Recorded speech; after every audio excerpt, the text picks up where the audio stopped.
jamais voulu qu'un homme tombe malade. Dieu n'a jamais voulu qu'un homme fasse l'accident.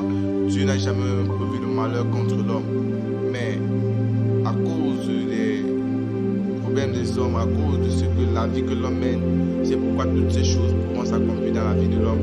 Et vraiment, la Bible nous dit que c'est par la grâce en effet que nous nous sommes sauvés. Ce n'est point par les œuvres en vain que personne ne se glorifie. C'est par la grâce en effet que nous sommes sauvés. Ce n'est point par les œuvres en vain que personne ne se glorifie. C'est la grâce vraiment que nous sommes sauvés. C'est la grâce vraiment que nous sommes en vie. C'est la grâce vraiment que nous ne sommes pas malades. C'est la grâce vraiment que nous ne sommes pas accidentés. Donc, ce n'est point par les œuvres en vain que personne ne se glorifie. C'était peut-être de vivre une vie de sainteté, mon frère, c'est que toi, tu ne pourrais pas être en vie. Et c'est vraiment la grâce de Dieu. Et alors, j'étais en train de parler tout à l'heure de la grâce de Dieu dans notre vie.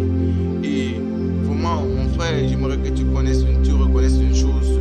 C'est que si Dieu te laisse en vie, c'est pour que tu changes.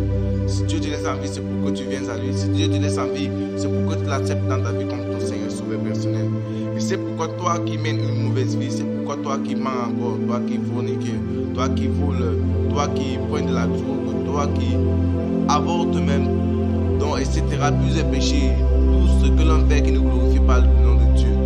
Vraiment, si tu fais encore ces choses, il y a toujours la grâce et la faveur de Dieu sur toi.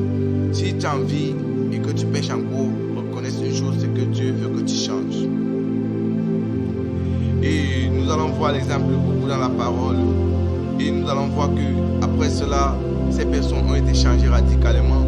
Et à l'exemple de l'apôtre Paul, cet homme qui était un tueur, cet homme qui volait, cet homme donc, qui avait vraiment, je peux dire qu'il faisait tout. Mais il fut arrivé un temps dans sa vie que le Seigneur se montrait à lui, le Seigneur se révélait à lui et il a totalement changé. Il avait radicalement changé. Ça peut être la même manière pour toi. Si tu prends vraiment la décision de changer, la décision de ne plus être dans le même couloir, parce que si Dieu vraiment nous laisse en vie, c'est parce qu'il veut que nous changeons, il veut que nous changeons de mentalité, il veut que nous changeons notre manière de faire et que nous le servons.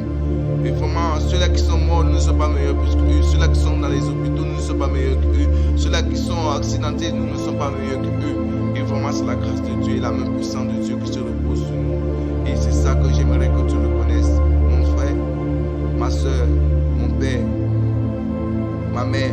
Vraiment, Dieu veut que nous changeons. Dieu veut que nous le servons. Accepte Jésus dans ta vie et tu seras sauvé. Amen. Soyez bénis abondamment dans le nom précieux de Jésus-Christ. Shalom.